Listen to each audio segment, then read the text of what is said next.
Okay, beautiful. Well, welcome everybody. Thank you for joining us this morning. My name is Barnum, for those of you who don't know, and our special guest today is Jason Mitchell, head of Jason Mitchell Group. And this man is amazing. If you don't know Jason, you're going to be glad that you took the time to come here and just soak in his wisdom. Jason, you and I met face to face. I guess I got to look here back at the Modern Mortgage Summit, March 9th. We met prior to that years ago, but I was so impressed with what you had to share and to teach, and the fact that you closed 7,300 transactions with your team last year is just absolutely amazing. And in this economic climate, people need to know what you have to say. So thank you for joining us this morning. We're excited to have you share some of your insights and really help people to know what to do in this economy to attract more clients and close more deals. Well, for sure. And thanks for having me.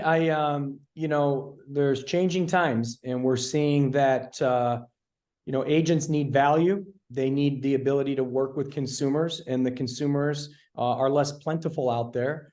What makes JMG unique is that we work with large organizations across the country, even organizations like yourself, who need services when it comes to boots on the ground real estate. And so we're very fortunate to work with the likes of Rocket Mortgage, Veterans United, Freedom, Mr. Cooper, you name it. We have a laundry list of partners that send us a bunch of referrals. We'll distribute around 70,000 referrals this year to about 600 agents across the country.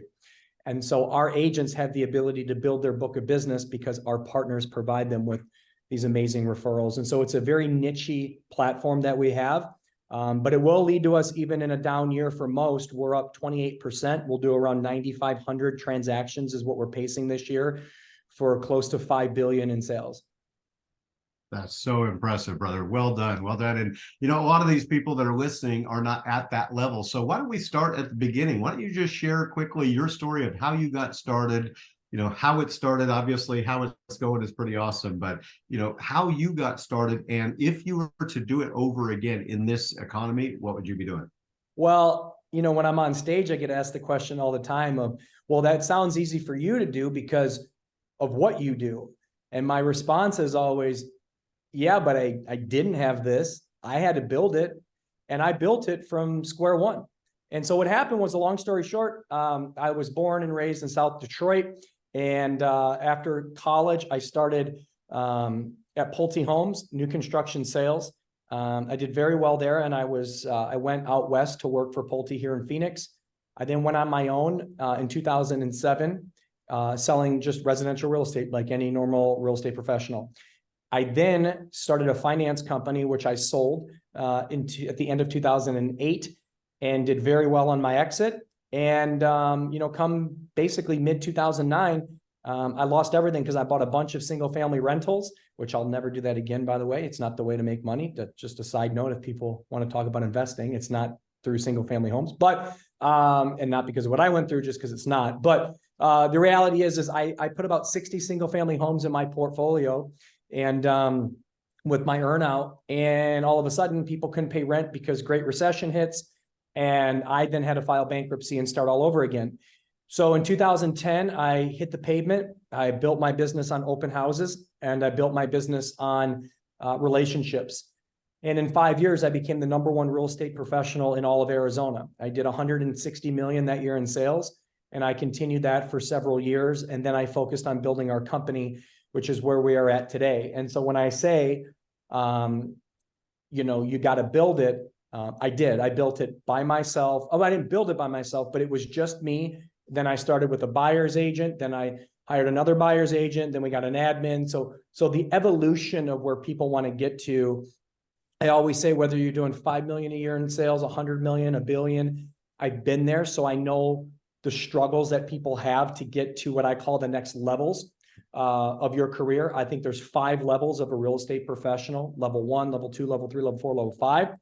And throughout those levels, which is based on volume and transaction count, we have certain things that we're dealing with. Like, for example, if you're a level 1, 0 to 5 million, you're just trying to get into as many people as possible to talk real estate. You don't have a lot of capital.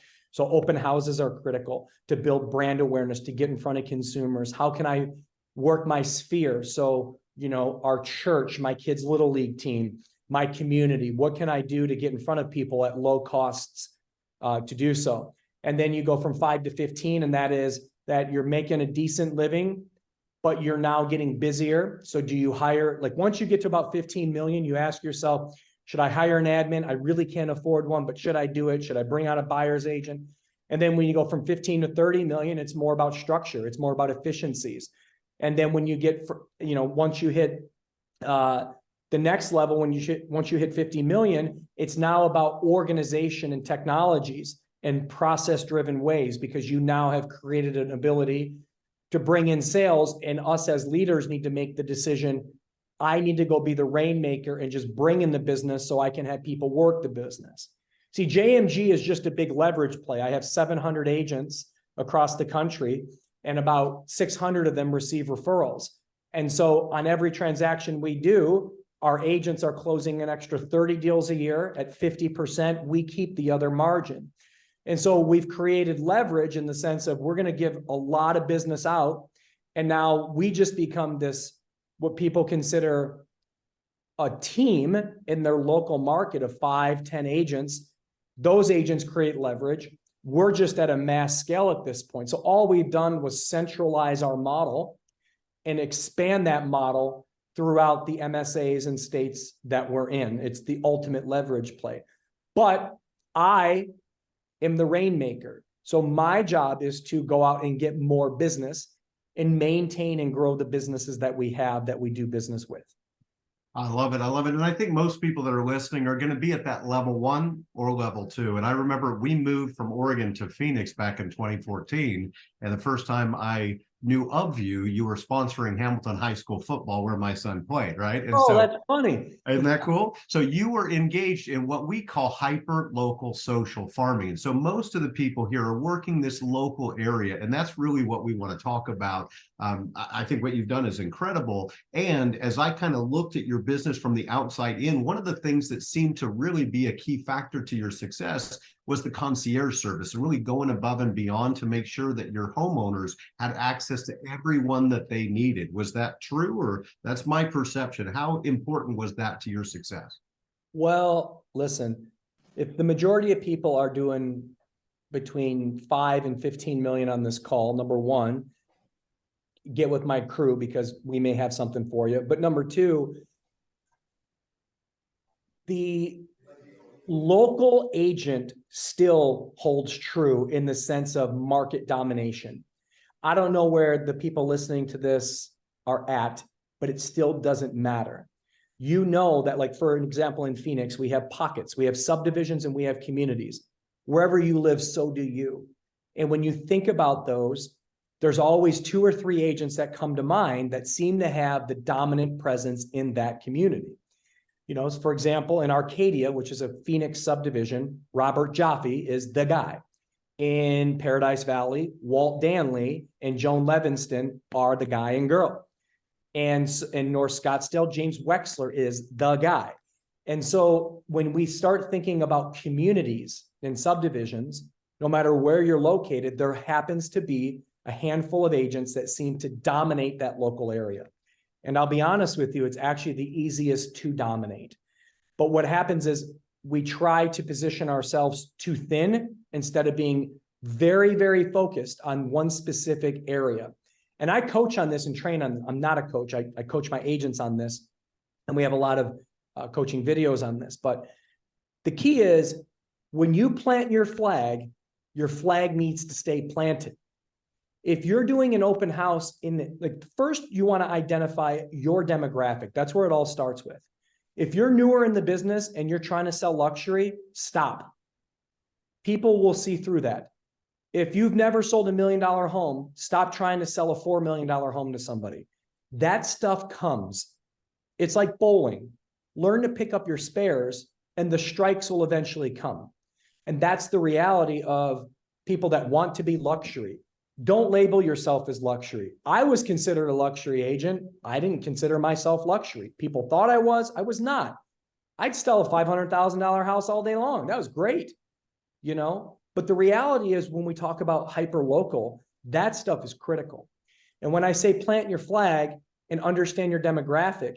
If you're newer to the business and you happen to be younger, you want to focus on first-time home buyers. Why? Because you can relate to those people.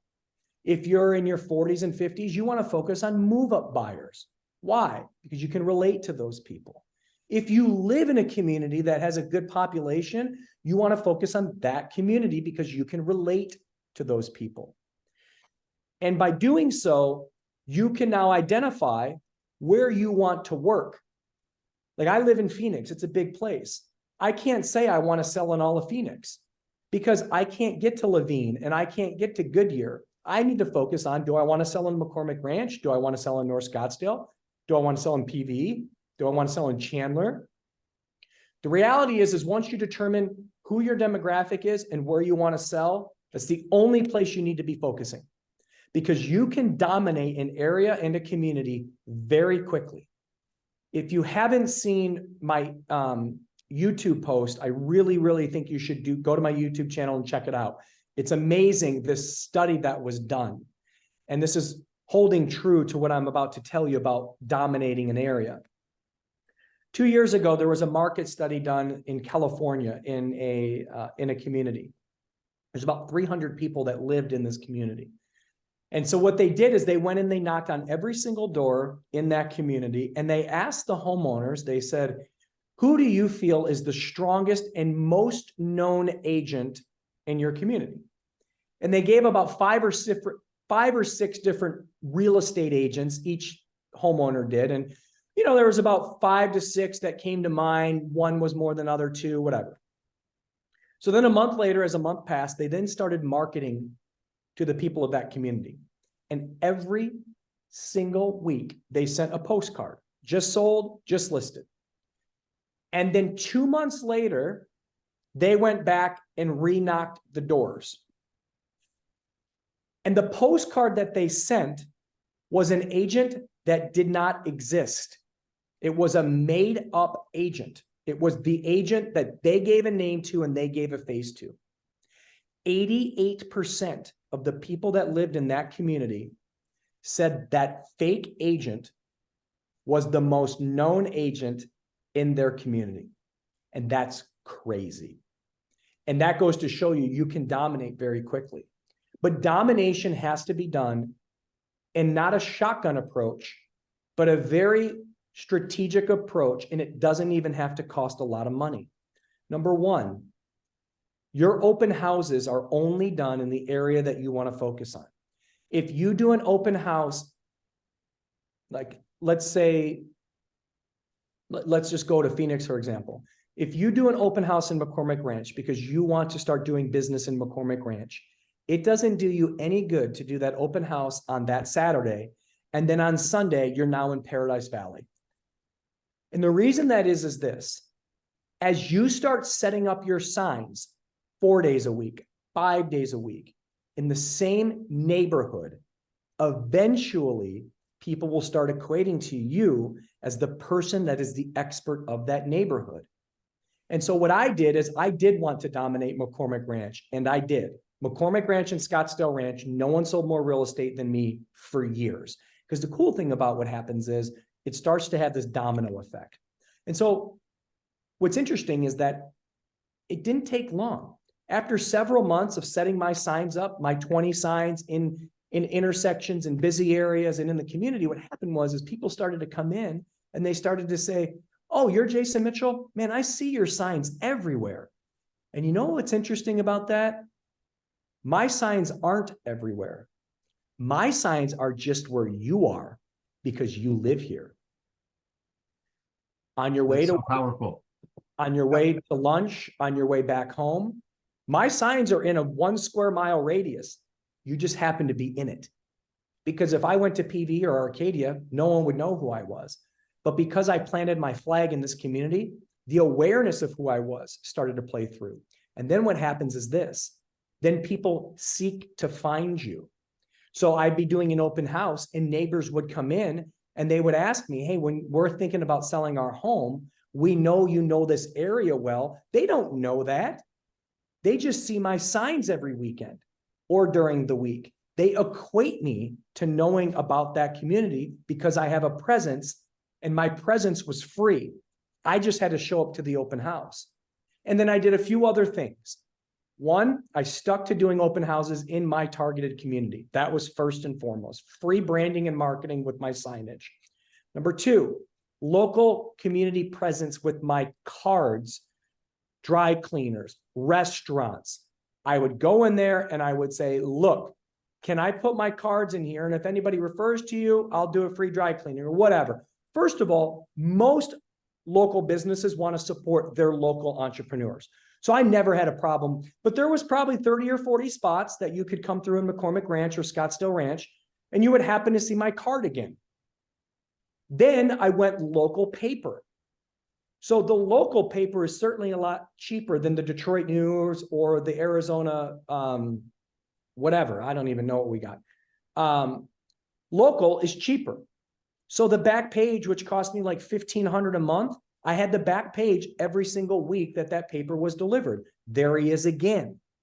And then I would join local community groups. What happened was I wasn't spending a lot of money, and everybody in this community knew I was the guy. And so people started visiting my open houses because they were either considering selling their home or they were considering moving into the neighborhood, and they knew I was the guy. And within 6 months, I remember not driving down, but I was in Scottsdale Ranch. And there's a variety of streets in this neighborhood, and it's a pretty big neighborhood, and so is McCormick Ranch. But I remember Facebook was relatively new for real estate at this time. This is probably 2012. I remember I went down Cinnabar, I went down these streets, and my signs were everywhere. And it took me you start with a few, and then, because now what happens is this, now you start having sign placement. So now not only you see my open house sign, the last thing I did, which I think was very, very, very important. Perception is reality. So I would send a just listed or just sold to the neighbors of the community. And I would say the total cost, because I used direct UPS, it was probably maybe $1,000 a month to send something like 3,000 every door direct pieces, right? Something along those lines. But guess what? The listing I would send them, it would say in like little letters, brought to you by Coldwell Banker. But no one saw that. They saw a new listing and had my image and my brand, which then also equated them as Jason Mitchell has another listing in here. Now I start getting listings. So now they're seeing my signage in communities. I built a presence so fast and I stayed so consistent that I just became, within 6 to 8 months, I was it. And then it got even better. Then I started dominating. Then it was, you got to call Jason Mitchell. If you live in McCormick or Scottsdale Ranch, you got to call Jason Mitchell. And then I duped that same model. So I took that model and I went after Robert Jaffe in Arcadia. And there was a time when we were about 50-50, and it took me about a year. Arcadia was a little bit higher price point, but I just duplicated my model. But I used my buyer's agents to plant my flag in Arcadia because I can't do 2 open houses at once. So either I was in Arcadia or 1 or 2 of my agents were in McCormick Ranch, but my brand was there. And I just duped the model. And what happens is people don't stay consistent. They do an open house here and then they go 30 miles away. They do postcards over here because they just sold a house here and then they don't do it again. If you map out 5 things that you're going to do to dominate your local community, you will win. But people don't stay consistent and they think I don't have the money to do it. Partner with a local lender, tell them what you're going to do and say, look, I need $1,500 a month from you and I'm going to kick in $1,500 a month. Now I got $3,000 to spend. $3,000, open house signs are free. Postcards are going to cost you $1,200 bucks. And then going to local businesses, that's free. Advertising in 1 or 2 local papers, that's going to cost you $1,000 a month. It's not a lot of money to create a lot of presence. The problem is this. A lot of you are hearing me. You won't do the open houses. And that's the biggest one. You'll do it once a weekend. If I see your signs once a week, I don't remember you. If I see your signs 3 days a week, 4 days a week for months over months, your name's going to ring a bell. The other thing that you need to make sure, and this is where JMG is so great for our agents, is a lot of your brokerages that you work for, you have to use their branding. If you work at Compass, you need a Compass sign. If you work at EXP, it's EXP. Those brokerages, like Realty Executives, I got in a lot of trouble, which is why I left, because they wanted me to use Realty Executives sign, not Jason Mitchell's brand. Screw that. I don't care about Realty Executives. I care about me. They're hiring me, not my brokerage. And that still holds true to this day. Unless you're in a very, very niche market, like my friends Matt and Josh Altman, for example. They're with Douglas Elliman in Beverly Hills. Well, Beverly Hills is very niche, like Ryan in New York, right? He gets buildings to sell. Josh and Matt have a carve out in Beverly Hills for a super high-end clientele. Most of us work in reality. And the reality is not reality TV, it's the real world. And that is, most of us aren't in these very niche markets. Most of us service the average consumer. And in the average consumer space, all this will play true. You need to be doing your brand. You are what matters. Seeing your name, your face, your colors, not your brokerage's colors and schemes and Compass. Who cares? It's about you. They don't hire Compass, they hire you. And so I left Realty Executives because they wanted me to have Realty Executive signage. And I said, I'm not doing that. I'll be in compliance, but it's going to be my name, my brand, and then I'll have you on there, but it's going to be me. And it needs to be you because they need. So my point is, if you're doing open houses and you're using your broker's standard open house sign, that's not building your brand.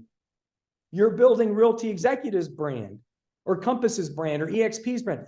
Go spend $400 and go get 15 open house signs with your name and your brand and put them all over the market and the subdivision and community that you want to dominate. Start there. And if you're not willing to invest in your business, you got to get out of real estate because you have to make investments in this business. I mean, it's always scary. When I hired my first assistant, I was like, oh my God, I got to hire an assistant. What am I like? Can I afford $15 an hour? This is in 2012. I was nervous because I was making like a couple $100,000 a year. Maybe this is 2011. I was making a couple $100,000 a year. I still had expenses when it comes to marketing, my CRM, all that stuff. And I was bringing on a person, but she helped me create leverage so I could get more business. And now, fast forward 12 years later, we spend $800,000 a month in expenses at JMG, right? Like we just kept building and building and building and building and building.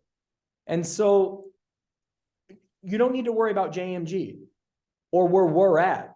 Just know wherever you're at in the process of building, you have to make investments in certain things in order to get to the next level. You as an individual real estate agent will get to a point to where you will hit a peak. And usually that peak is around 20 million, where now you need an assistant, you need a buyer's rep, because you won't be able to go out and get more business because you're worried about, okay, I got 8 listings right now. I got 6 buyers in escrow. I still got a prospect. And you reach a point where you're also never off of this. This is my daughter, by the way. You're never off of this, which means that you can't go be the rainmaker. So you got to put people in places to take those, your internal referrals, your past clients. You need to be on listing appointments to go get more business and give those listings to a co-broke agent so they can manage the traffic report, so you can go get more listings. You can't show up at a first listing and think that you can continue to do that. You need your co-broker agent to do that. Your co-broke agent should be showing up the first listing. Why? Because most of the time, the first listing doesn't sell the house. They usually come back for a second showing. And on the second showing, that's when you show up because you can close them. But I'm not showing up to a first showing when 90% of the time the home doesn't sell. I'll have my co-broke agent take care of that. I'll have them give my traffic reports to my clients so I can go get more listings. Like this game is about leverage. It's all about ultimate leverage. If you're the leader, if you're the one that is the leader of the group, you have to simply be focused on getting, now you got to build it. So you got to do it on your own for a little bit. But once you start getting busy and closing deals, and now you have some business coming in, That's when you got to think about, I need to create leverage. Another thing that happens is people get greedy with their own clients. If you're doing $15 million a year in business, even 12, you have no business working with a client that's $100,000 or $200,000 consumer. Your assistants do and your buyer reps do. Number one, the client's better served because they want to work with that client. They don't look at them as a time suck. I'm only going to make $5,000 working with this person. I got to drive 45 minutes every time I go show them a home. And it's kind of a pain in the butt to only make $4,500 or $5,000. That will be your mindset in the future when you're doing 12, 15, 20 million a year. So the client's better served by having your buyer's assistant who would love to make 2,500 because you're going to split it with them by working with this client and showing them at any given time whatever they want to see because they need to build their book of business. But you can create leverage by not spending any time on this because you got a buyer's agent that can focus on these type of consumers. Why are you driving 45 minutes away to service a client that with all the time, effort, and energy that you're going to spend on them, you're only going to make $5,000?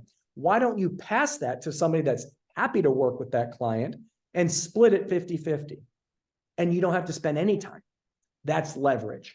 That's all we do at JMG. All leverage. 70,000 referrals a year to 600 agents so they can close an incredible amount of business, be super happy, build their self-gen business from the referrals that we send them, from those people's aunts, uncles, friends, and family. And we just continue to pour on new business. Real estate is the ultimate leverage game. I love it. And it all started with those local markets, right? Those local communities that you absolutely just farmed and dominated. And that's at the core of what we teach here at HOA.com is that hyper local social farming. And I love what you said, that it's all about leverage, right? You're getting other people to help do the work. And what you did with the just listed postcards is brilliant. So I hope everybody caught that, right? Because what Jason just said is that even if there was a new listing from another agency, he was marketing to every single homeowner in his farm area, and their perception was that was another Jason Mitchell group listing. Now, Jason, in your partnerships, I know you get 85% of the deal flow is coming through your partnerships. Does that number still hold true? Yeah, it's over 80. It's probably in that range, about 85%, correct.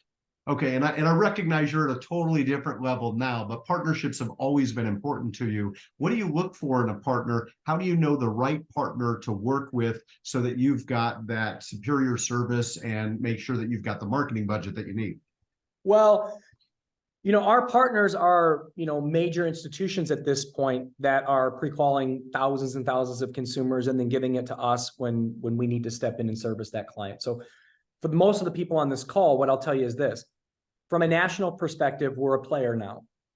But everything I started with local people. My first relationship that I would call a partnership was with a local divorce attorney. And what I did was, whenever he had somebody that needed my assistance because they were going through a divorce, he would recommend me. And I would give all of his clients a discount so he looked good to his clients, but he also knew that they could trust me. That was one. Then I did it with an accounting firm. And then my third one was an apartment complex. Why an apartment complex? Because what happened was apartment complexes are licensed, so I could pay them a referral fee. So any tenant that left the building and wanted to buy a home, I would give the tenant a discount and I would pay the apartment complex a referral fee so I could be the main exclusive agent for that apartment complex. And I did a lot of business from that. And then they bought another apartment complex, and because it worked, I was the guy for that one. When you start thinking about individual transactional people in this business, we need them, yes. Channel accounts are the way to go because channel accounts lead to multitudes of transactions. For example, we have Veterans United as a national partner of ours. To give you an example, they will send us this year about 15,000, maybe about 12,000 referrals. We will close over 2,000 transactions this year just with Veterans United alone. Rocket is very close to that as well. when you consider that I'll do 3,500 transactions just with those two partners, it's because we have a relationship built on trust. They trust us with their client. And you can take that to your local market and you can find ways to partner with people and with decision makers where they have influence. Let me give you an example. As I mentioned, I'm from South Detroit, okay? So is Quicken Loans, which is now Rocket Mortgage. I became the guy at Quicken Loans here in Phoenix. They got a big branch out here. When I moved from Detroit, moved to Phoenix, Rocket opened up in Phoenix a few years later. They got 1,500 people at their headquarters here in Phoenix. As I started to service Rocket employees, all of a sudden, once a month or once a quarter, whenever it was, I don't remember, but I did it a lot, I would just send lunch to the entire office. Now that cost me like, well, not the whole office, but like the sales team. So there was probably like 500 LOs, 600 LOs. And yeah, it cost me, I don't know, probably $4 to $5 grand to do it, but I had my lender kick in half. So I maybe spent $2,500 to do so. Now, why did I do that? I did that because when that lunch showed up, it was brought to you by Jason Mitchell. And every single time I closed a Quicken Loans team member, they got a big balloon on their desk with a nice closing gift. And people started to realize when they started seeing those balloons, that was a Jason Mitchell client. So what did they do? Hey, I just saw you closed with Mitchell. Can you give me his contact information? We're thinking about buying a home. All of them were first-time home buyers, all of them. And I did everybody. It's influence. So think about the people that you're working with. Who has influence? Who is a director? Who works with a lot of team members? That because you service them, can you open up their sphere so you can now service their sphere? That's all I did. I strategically worked my way into Quicken Loans. And then what happened was 3 years later, so not only am I servicing all these people now, and I mean hundreds and hundreds of people, all because I made a presence, but I also was taking care of them before they even worked with me, meaning the lunches. I made awareness on the people I took care of, and I created awareness for the people that I haven't yet. But here's where everything worked out full circle. 3 years later, 4 years later, they were all selling their home and buying their move-up home. So not only did I get their first sale, I got their future listing and their next sale. That's when the beauty of real estate plays through. That's like for our agents at JMG. They close on average an extra 30 transactions a year at my company from the business that we give them. That leads to about an extra 170,000 a year in new commissions found with our clients. That's great. But the beauty part is 2 and 3 and 4 years down the road, those people start referring their friends and family. Those people start selling their home. Those people buy another home. And so we see our agents' self-generated business really take off in year 2, 3, and 4 because they keep servicing more and more and more people. The holy grail to real estate is your book of business. It's how many people can I service so they can refer me to the people that they know. That's all real estate is. How many people can we have in our book that I can service? And when you start figuring that out, that's why Zillow, for example, when they had premier agent pricing, people would say, and even they still have it in market-based pricing now, but really it's flex, it's referrals. We're a big flex partner of Zillow's. But agents would say $600 for a lead sounds crazy, especially at a 10% closing ratio. Yes, you're spending $6,000 to get one closing because Zillow's not stupid. Even if you break even with that one closing. So I closed one person out of my $10,000 budget. They bought a $400,000 home. I made 10 grand, but I spent 10 grand. So is this worth it? And Zillow knows it's worth it. You know why? Because when that person sends you their aunt, uncle, friend, family member, or retransact with you, you don't have to pay for that one in the future. So if they become a client that gets you 10 more deals, would you gladly pay Zillow that 10 grand for that first transaction? Of course you would. But Zillow knows this. And so that's why they charge you what they charge you. So when people post on Real Estate Mastermind and Lab Coat Agents, hey, I have somebody that wants to sell me, 100 leads for $2,000. Does it seem worth it?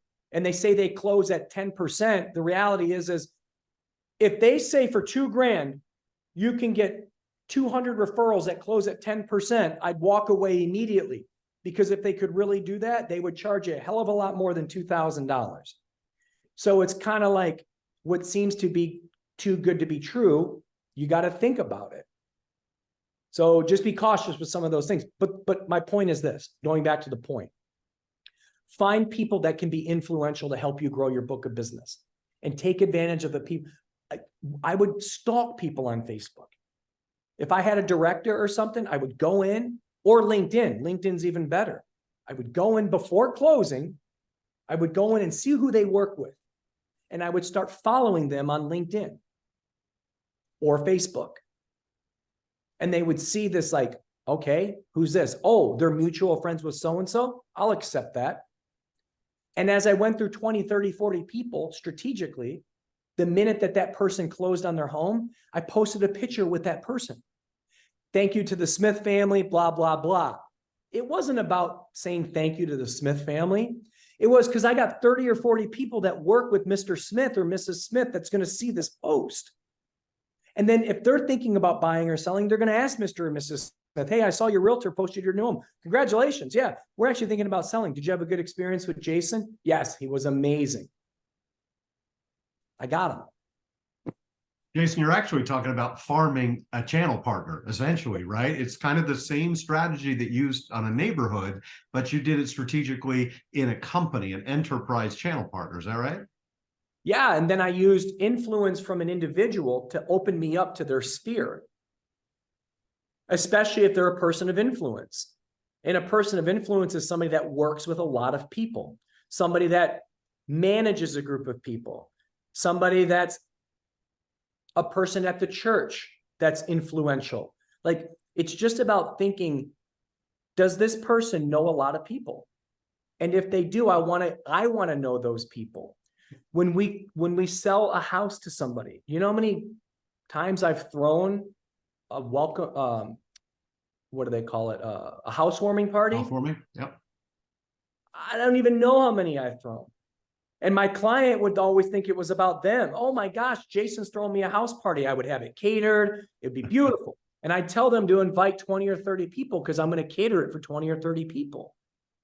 Why did I do that? I did that because when their friends showed up, I had the microphone. They were signing into it was basically an open house, but yet with their friends and family who, of the 20 or 30 people that showed up, 1 or 2 of them was certainly thinking about real estate. I got them too. So it's about using what you got to your advantage. And when you start thinking out of the box with these ideas, it's amazing because everything starts to steamroll.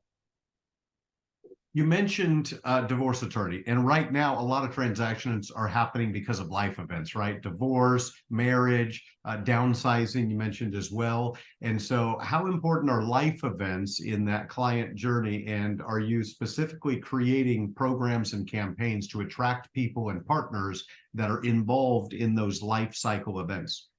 It depends on who you're trying to get in front of.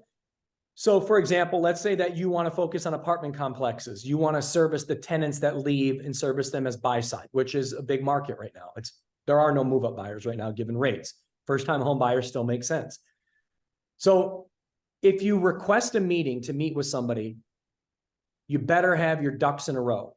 Because if you ask me to coffee and I say yes, and I can be influential in opening and be a gatekeeper, if you come to me with a concept, I'm going to say this was a waste of time. If you come to me with a plan, I'm going to say you were prepared. A plan is, here's the deal. I'm going to offer this consumer benefit to your people.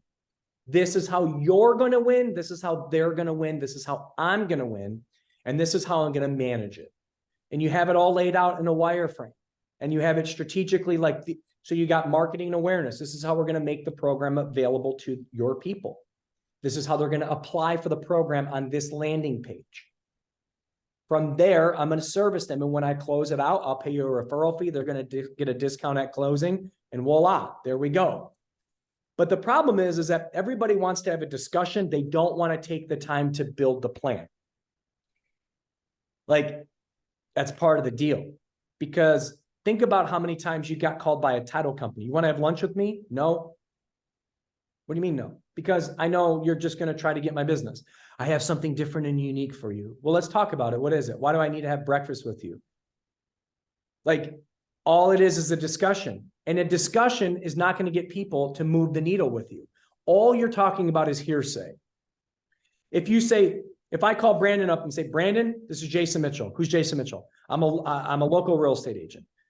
Okay, how can I help you? Because like I'm already having press of time. Like, because I hear from a lot of you agents. Brandon, here's the deal. I know I'm going to disarm them. I know you hear from agents all the time. I don't want to take your time. I have a strategic plan where not only can I provide a lot of benefit to HOA.com, I think there's an avenue with providing even greater consumer rewards. If you don't have time for coffee, fine. Can I get 15 minutes on a Zoom with you? I have everything prepared. I promise you it'll be worth your 15 minutes. Can I get 15 minutes with you on a Zoom? He's got to say yes to that, right? It was how I pitched it. I wasn't saying, can I go take you to coffee or take you to lunch? That takes up too much time. And I don't even know what you're going to talk to me about. I made him interested. I told him I'm cognizant of your time. You don't have to have lunch with me. Can I get 15 minutes on a Zoom with you real quick to show you what I have planned? I really think you'll like it. Can I get 15 minutes? If somebody called me and said that to me, as busy as I am, I'd give them the courtesy of 15 minutes. It's like when you go shopping at a clothing store. When I walk into a clothing store and the person comes up to me and says what they always say is, can I help you with anything? My immediate reaction is, no, thank you. I'm just browsing. But if I'm looking at blue jeans and someone comes up to me and says, oh, you're looking at blue jeans today. Yeah, I have a pair that just came in last week. I'm telling you, if you're blue jean shopping, they would look amazing on you. I'm going to go grab them real quick and bring them back. And if you want to try them on, we will. Give me 1 second. And I walk away to go grab these blue jeans. And I bring these blue jeans back to you. You got to try them on. You just got to try them on. But if I just ask you a general question of, can I help you with anything? My immediate answer is no, I'm good. It's the same thing at an open house. When we try to get information from people at an open house and we say, I know some good houses available, blah, blah, blah. Can I get your email? And I can say, no, I'm good. No, you warm them up through discussion. What brings you in today? Do you live in the area? If they have kids, how old are your children? If they come in and the kids got soccer gear on, hey, did you win today? I'm building rapport. I'm finding out about them. And after 5 to 10 minutes of discussion, I simply ask Brandon, I say, look, I'm not sure if this one works. Well, I'll find that out through knockout question. Brandon, look, I know this home doesn't work for you. And quite frankly, it's overpriced as well. But here's the deal. I do know several homes that I really think would work for you. You don't want to see them, fine, but you should at least look at them on your phone, because if you want to see them, I can get you into those houses. What's your best email? And I put my head down and I wait for your response. You're going to give me your email. But if I'm staring at you and just saying, hey, I can send you houses, Brandon, what's the best email for them to send? No, I'm good. It's intrusive. Yeah. I warm you up and I put you in a position because I'm not looking at you and I got my pen ready and I'm waiting for you. I'm asking you a question and looking down, you're going to give me that information. Because if you don't, it would be awkward. There's ways that we go about doing things in our business. And you got to start sharpening your saw and realizing that there's an art form to what we do. And there's strategic things that we do as real estate professionals to get us into these higher levels, as I call it. I love it. And I know one of the things that you want to do is be everywhere, right? Have people see your brand everywhere they look, especially on a hyper local basis. And so how important were events to you? I know, back in the day when I first learned about you, you were sponsoring football games and they were calling your name from the stadium. How impactful has local community events been to your business? It's everything. If I didn't build this company, I would still be hyper focused on a few communities, because look, the reality is those 2 communities brought me $160 million in volume a year, right? I made millions of dollars just selling houses. You got to build that. But I built it through community. whether it be sponsoring Hamilton High School or whether it be, most importantly, if I want to dominate McCormick Ranch, every quarter I would do an event on Saturday. And I'd have an ice cream truck. I'd have ponies. I would do a barbecue cookout. And people would show up. Why? Because families are bored on the weekend. They don't have anything to do. So they're going to go get ice cream for their kids. And so they would just come to my event and I'd have them register. And then I'd do a raffle. My past clients, I do quarterly events with my past clients. I pick 20 clients, my past clients, so they could mingle and interact. Why? Because I wanted to stay top of mind with them when they had a friend or family member that need. Here's the thing too. If you're going to do something, go above and beyond. And what I mean is this: people cheap out. When you cheap out, you lose. It becomes irrelevant. As an example, if I had a client that bought a $600,000, $700,000, $800,000 home for me and I made 24 grand, I spent $1,000+ on their closing gift. Why? You know what I did a lot? I sent them to the Suns game courtside. Why? Because if I send you to section 208, row 16, that's not special. If I send you courtside, you owe me one. And you're telling everybody about it too. I'm telling everybody about how Jason Mitchell's the best realtor and you got to work with him. So the difference is this: I either spend $300 to put him in section 208, or I spend an extra $700 and that client's telling everybody how awesome I am. I'll spend the extra $700. If I send you a bottle of wine, I'm not sending you a box of Peter Villa or, Josh or Justin. I'm not sending you that stuff. I'm sending you a bottle of Opus One, because you're going to say, holy shit, he sent me a bottle of Opus One. Yes, because it's worth the extra $250. I spend hundreds of thousands of dollars a year on our relationships. Why? Because I know I'm the only one doing it. And I know it means something, but it's worth the money. It's worth it to not seem cheap. If you buy a $500,000 home for me and I make $15,000 off that transaction and I send you a $50 gift card to go somewhere, why even send it? Just send a card, forget the 50.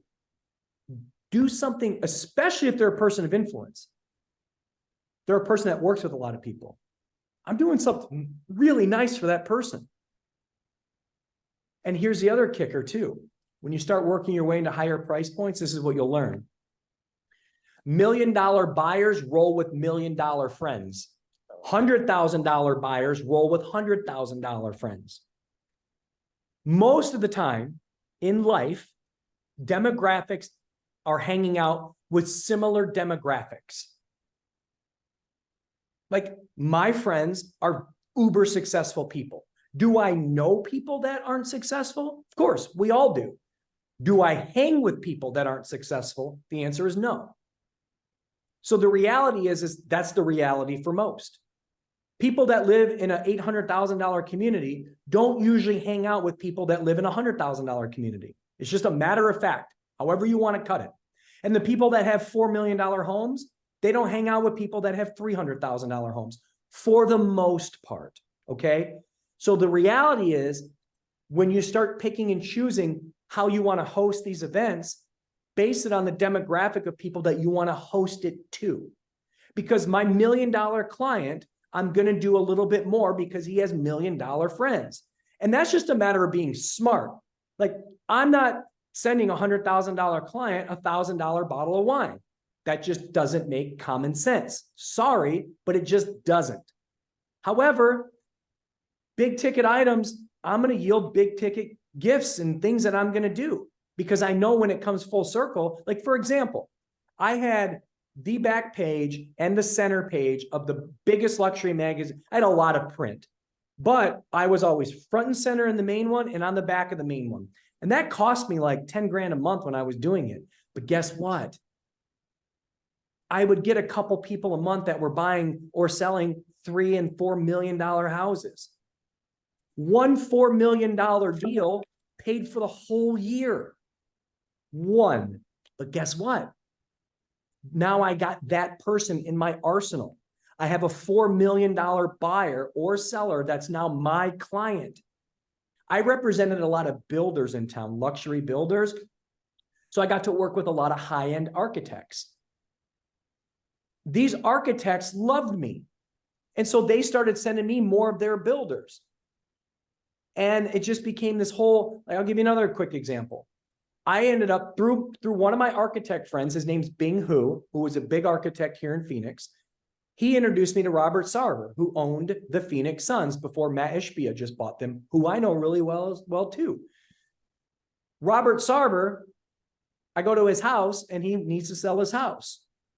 Well, Bing told him I was the best. He didn't even interview anybody else. I sold his house. Quite frankly, I didn't really like the guy.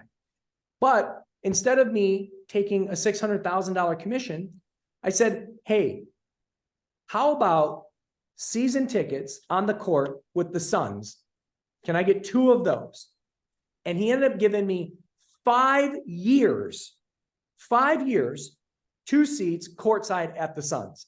Not only did I get that, he was so like blown away that I didn't want the $600,000 check that he was my biggest advocate. And I really didn't even like the guy, but he's my biggest advocate. And so every person from the Suns organization, players included, came to me because I was smart. I said, if I can be on the court and I'm visible and Mr. Sarver is going to recommend me, I'm going to get everybody. And I got everybody. It's just about being strategic.